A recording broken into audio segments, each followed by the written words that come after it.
We are pleased to have 4 graduate speakers today representing the different colleges. To be honest, I wish we could hear the story of each of you and had time to do that, for I know that each of you have a unique journey and story that have brought you to this place today. But we'll be pleased to hear 4 representatives of this graduating class. We will hear first from Mark Miranda from Clifton Park, New York, who has graduated with his MBA degree today. We will then hear from Sarah Aronak from New Brockton, Alabama, who has received a master's degree in nursing, leadership, and management. She will be followed by Adrian Salisbury, who's received a bachelor's degree in science education. And finally, from Brett Ford from Charlotte, North Carolina, who has received a bachelor's degree in information technology. Mark.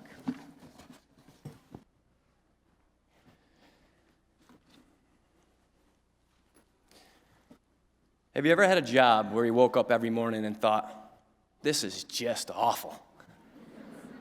Do I really have to go in today? Can they just continue to pay me and I could stay home indefinitely?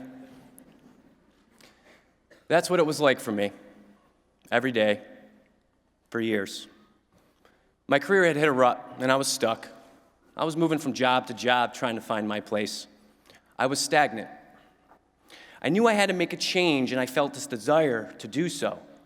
I just didn't know how. Last year I started to compete in triathlons and I was just trying to deal with stress. It just so happens I competed with a man who took interest in my career and education.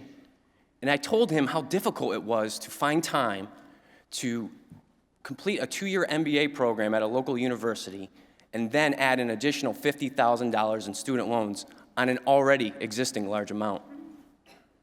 Interestingly enough, this man was a dean of a local college. He had experience working with students over the years to help them achieve their academic goals. He told me about an online university that was accredited, affordable, and respected, and it was for busy adults where I can go at my own pace. After researching some more, I knew I had found the answer I had been looking for. When I started my MBA at WGU, I was working in sales for this large technology company. Frustrated and unhappy with what my career had become, I approached my divisional vice president and said, "You know that job you hired me to do? Well, I just don't feel like doing it anymore."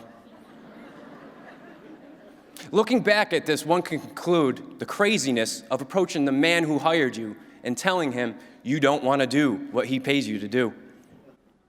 I like to tell myself I was courageous at this moment because I really thought I was. My family and friends, however, they thought otherwise. They said, "Mark, that was stupid."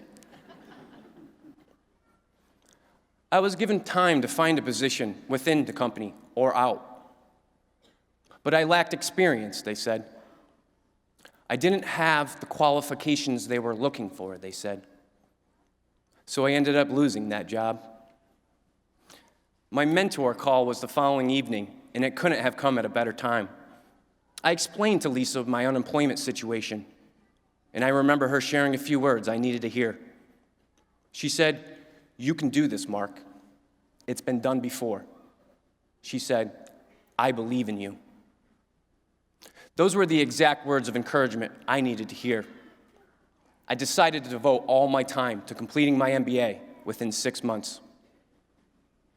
My vision for a future with a WGU degree statement was the first thing I saw every morning when I woke up. It read, "Experiencing the most rewarding and fulfilling career because I dedicated myself to this achievement." Faith. Faith that those words would come true kept me moving forward. So I did what had to be done. I spent all my time studying. I spent more time at the local library than the librarians. And listen, this strategy opened the door to so many opportunities that I have never even dreamed. For example, part of the MBA capstone is solving a real-world business problem.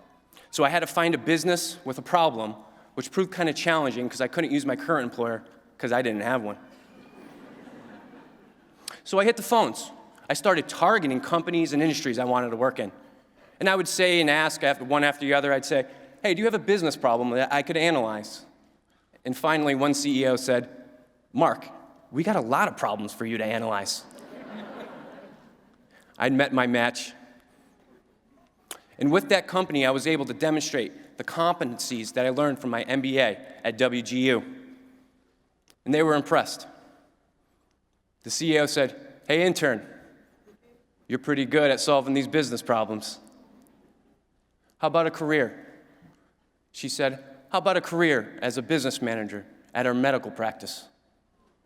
I said, yes, I need a career. I had been looking for one of those for a very long time. And on top of that, I informed that dean that I compete with in triathlons. I told him about my success at WGU. He said, excellent, Mark. I could use someone with your skills and talents to be an adjunct instructor at night at my campus. I said, interesting. When's the interview? He said, now, and you're hired. Thank you.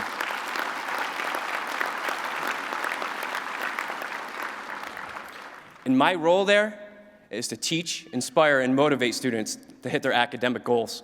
What an amazing experience. I can't even believe they pay me to do it. So I went from having no career and no job prospects to having two amazing, fulfilling, and rewarding careers. What a great deal this was. I can't believe it. What a gift.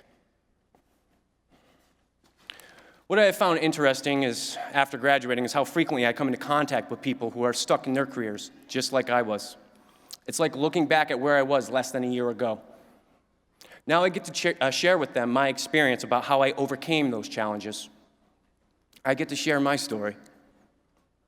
I get to share with them the hopelessness I once felt and how I became willing to make a change and what resulted because of it. When I share with them how the pursuit of an MBA at WGU changed my life, I can see something change in their eyes. I can see hope. Overall, this is the beginning of a new path in my life that has allowed me to set an amazing example for my 8-year-old daughter, Gianna. I have found no greater joy in this achievement than seeing the look on her face and hearing her sweet voice say to me, I am proud of you, Daddy. Congratulations to all of you, and good luck on your journeys. That's all I got.